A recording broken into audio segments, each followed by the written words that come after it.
Okay, so this is one of my very favorite stories to tell. It's from a book by Alvin Schwartz called Scary Stories to Tell in the Dark. Super popular for a really long time. I read this book when I was in school. What this author did was he collected old ghost stories that people used to tell out loud. Because way before people were able to really have a hold of a lot of books in their lives, one of their favorite things was to sit around a campfire, usually then a real campfire, and tell scary stories, or tell regular stories, or tell fantasy stories, but a lot of telling stories. Right there. Okay. Sit, please. But these stories stayed along the exact same lines that we do. They still had their introduction where you introduce the characters, and you'll hear that in this story. They still have that rising action where things start to happen, things start to get creepy, and we're pushing towards that climax of the story where all of a sudden the problem of the story has to get solved. Although one of the things you'll see a lot in a scary story is it's almost all rising action. And that action rises and rises and rises and rises and rises. And then the thing happens.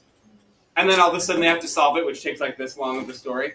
And then they come to a conclusion. Or maybe that conclusion is there is no conclusion. We don't understand what happened. And that's what the scary part of it is. So even though these stories are super old, some of them, or have been told a million times like this one, they still follow that exact same framework and setup that we use, which is one of the reasons why I like telling them at this time of year is because it's a really good way to remember, oh yeah, that's what the rising action is. That's where we're bringing the action up and up and up and up and up until we have to solve a problem. And oh yeah, that's what the falling action is. The big thing happened, now we have to fix everything before the story's over, or at least try. So this story is called Mi-tie-doughty Walker. I've already heard that. No interrupting, please. Sorry. Okay, so this story takes place in a neighborhood, like anybody's neighborhood. By the way, I think you know that I'm going to stretch the story out from the 5-paragraph wonder that it is in Scary Stories to Tell in the Dark and add a little detail, right? To take even the best story and add more detail to it. So this neighborhood is normal.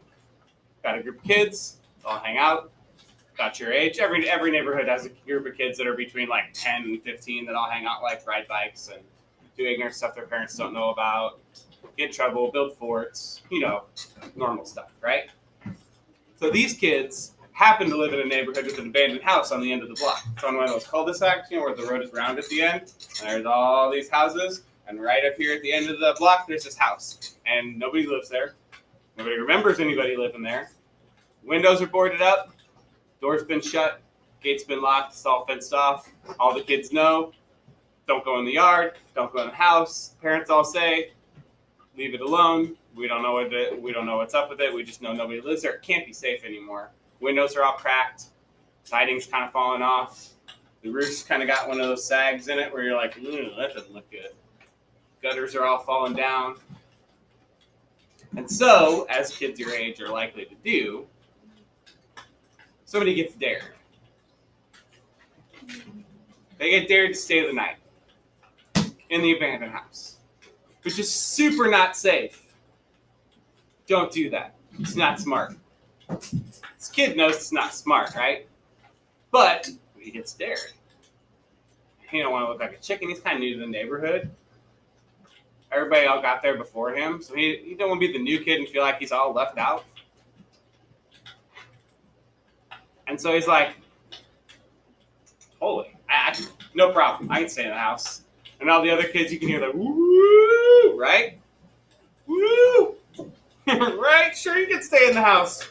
Like 140 people died there, of course. So that's what everybody says about the crazy, creepy abandoned house. That house full of ghosts, man. He's like, it's a house. No such thing as ghosts. It's an old house. It's nasty looking. So they bet him $25 to stay in the house overnight. And he's like, can I bring my phone? They're like, all right, you can bring your phone. There's no Wi-Fi, but you can bring your phone just in case something happens. It's like, can I bring a flashlight? Because he don't want to kill his phone battery. Yeah, you can bring a flashlight. Can I bring my dog? They're like, Yeah, bring your dog. That way, like fall down and break your ankle or something, we'll hear him barking. That way, you're safe. They're like, but that's it. You can't bring anything else. Okay, $25. I'll do that. So he tells his parents he's spending the night at his friend's house. Meets his friends outside about 10:30. All the neighborhood lights are like out and stuff. All parents they're not going to bed. They got all the curtains shut.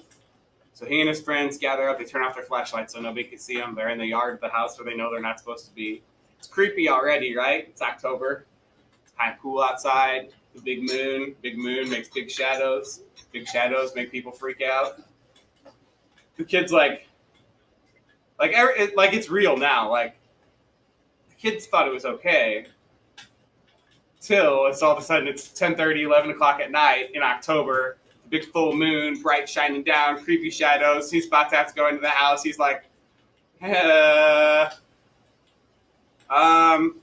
so we weren't joking, huh? And they're like, no.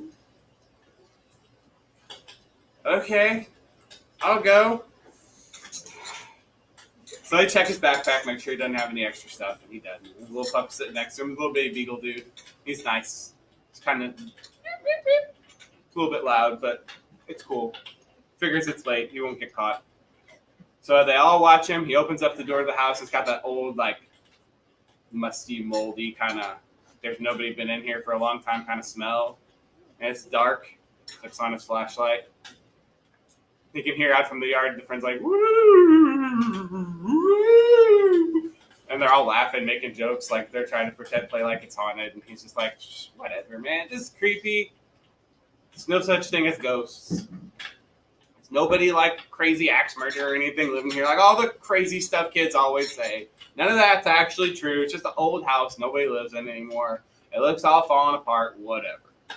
So he plays tough and just boom, closes the door and walks inside. So the first thing he wants to do when he goes inside, he walks around the first floor, living room, fireplace, old, busted up furniture, kitchen. Smells like mouse poop. There's nothing in it. Other than the mice you can hear running around because it's an old abandoned house, so there's mice. Goes upstairs, couple of bedrooms. Goes downstairs, it's the basement. It's gross. Wallpaper's kind of falling off the walls. Lights don't work. There's no ghosts or axe murderers or any crazy stuff there, so he's like, all right, well, this is going to be like the most boring $25 I've ever earned. So he goes down to the living room. He finds some matches on the fireplace, and he takes the busted up chair and he lights himself a little fire in the fireplace. So not safe, but he don't want to be in the dark all night. Because if there's one thing that's going to make him believe in ghosts, it's sitting in an abandoned house at midnight in the dark with no fire. So he turns on, he gets the fireplace going, and kind of kicks back against the wall. Pup's tired. Pup kind of comes over, lays his head on his leg. It's quiet. Like, you think your house is quiet when everybody's asleep. There are still a bunch of people in there, tossing and turning or getting up or closing doors or whatever. This is, nobody's lived here in like 20 years quiet. So he's on edge because he's like, ooh, this is weird. But it's late. It's Friday night, so he's been at school all day. He's like, I'm just going to go to bed. I'm going to wake up. And when I wake up, I'm going to have money. That's how this is going to work. I'm going to lean against this wall. When the pup's on my lap, I'm going to fall asleep. I'm going to wake up in the morning and everything will be fine because there are no ghosts. There are no axe murderers. This is just an old weird house. And I'm going to come out at the end of the morning, be the first kid in the neighborhood to stay the night in the house everybody thinks is haunted. So I'm going to be like a hardcore legend forever. So he leans back against the wall. It's about 11:30. And it's about 12. And it's about 12:30. Can't fall asleep because he keeps hearing noises.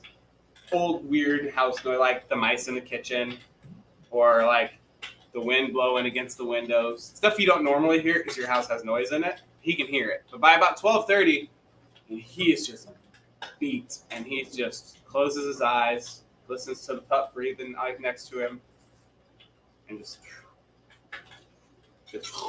out. And he wakes up.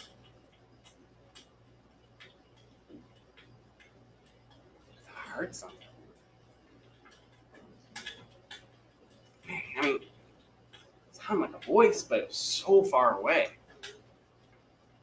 It sounded like him from the backyard. The backyard faces the woods. He'd never been to the backyard before, and he got no interest in finding it out now, except for if there's a voice of one of his friends out in the backyard messing with him, just to see if they can get him to go running out of the house screaming in the middle of the night. Number one, he's going to get grounded. Number two, then he's going to be like the all wrong kind of legend. You don't want to be the legendary guy that went out screaming out the front door at midnight to get grounded by his parents, like, ah! And then gets laughed at by all your friends. That's not a good legend.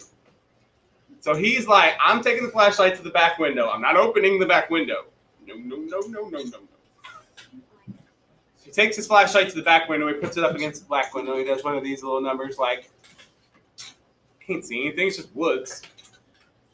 If one of his friends is hiding in the woods, he's going to be able to tell soon enough because he's going to see a flashlight or something, which he doesn't. So he turns off his flashlight. He kind of stands there for a while, looks at his watch. It's like 1. It's late. Tired, looking out the window. There's no flashlights, and if somebody was out there, unless they wanted to fall on their face in the woods, they would have a flashlight. So okay, whatever. Goes back, leans against the wall, out again, right back to sleep. So he's freaking himself out until he hears, and he is up. What? That was a voice. They said something.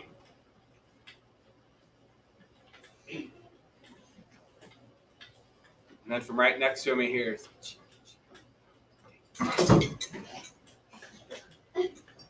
That dog just say something? Am I crazy? What is going on here? He looks at his watch. It's 2:30 in the morning. He's like, it is 2:30 in the morning.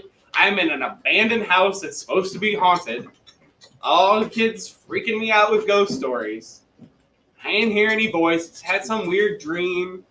The dogs don't talk, obviously. Going back to sleep. We ain't having this. He leans back against the wall again. And of course, right, sleep does not come back right away because he knows there's no such thing as ghosts. And he knows dogs don't talk. And he knows he was probably dreaming. But just like all the rest of us, when he's got that super creepy dream that might have been real, he's like, oh, this is weird. Should I just go?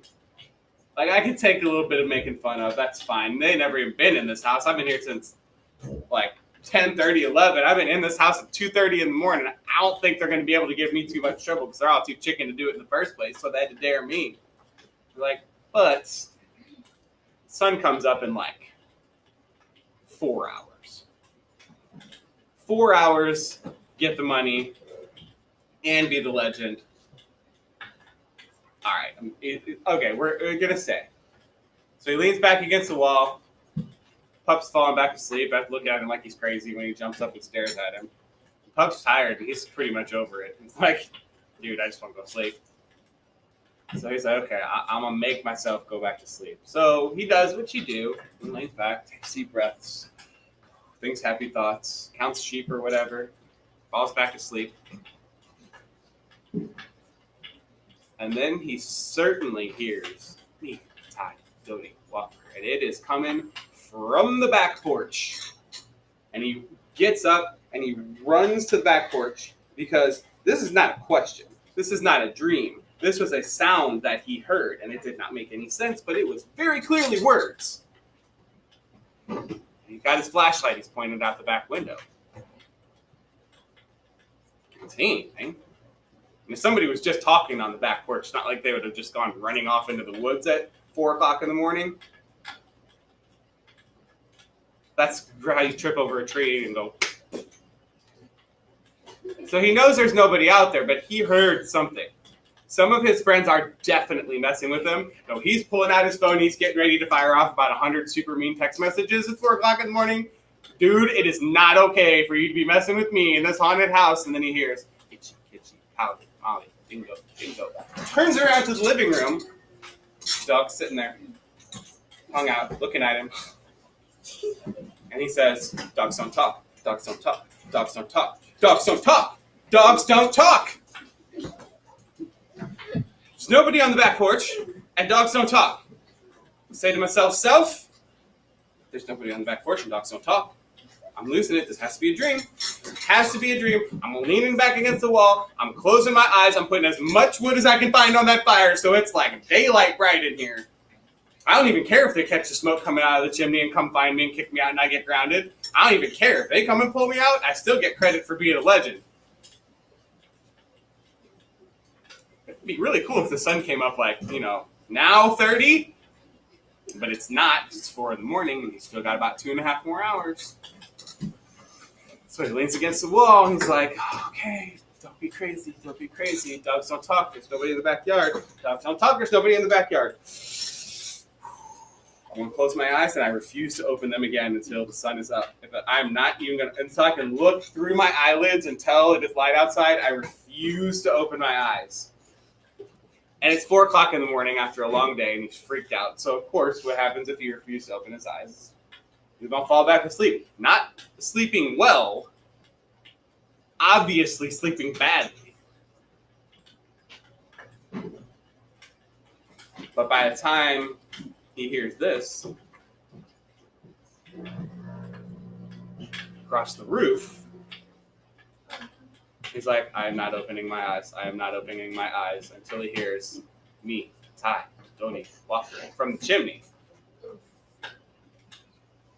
Footsteps on the roof and the voices in the chimney are a very good prank, but they are not making him happy. He pulls his phone's dead, because why not, right? Of course, it's the worst possible thing that can happen.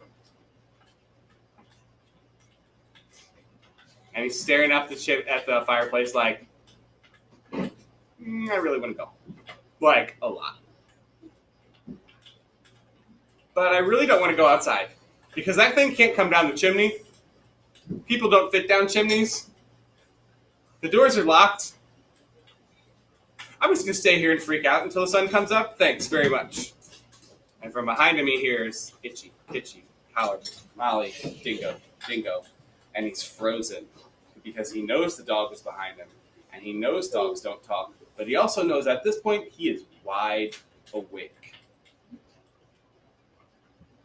Which means something strange has happened. And he can feel goosebumps. And he knows when he turns around, the dog is going to be looking right there at him. And he does. And he is happy little. And he's like, dogs don't talk. Something is wrong. Then he hears a noise in the chimney, and he freezes. Because he wants to be tough, and he wants to be like, ugh, come at me! But instead what he's doing is this. And he hears a noise come down the chimney. And he hears something fall into the ashes. And when he turns around, is a ghostly, pale head. And it rolls out of the chimney, and it thumps onto the floor. And his eyes open. Oh my God. And the dog drops dead from fright. Just done.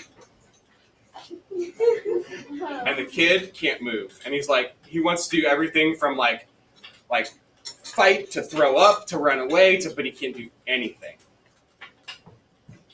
And then the mouth opens. And you can see that pale ghost tongue. And he starts to shake. And he sees the jaws kind of move. And then the head says, "Ah!" Why does that have to use the restroom? Oh, I think I peed my pants, but it's hard to tell. Oh, my pants are wet.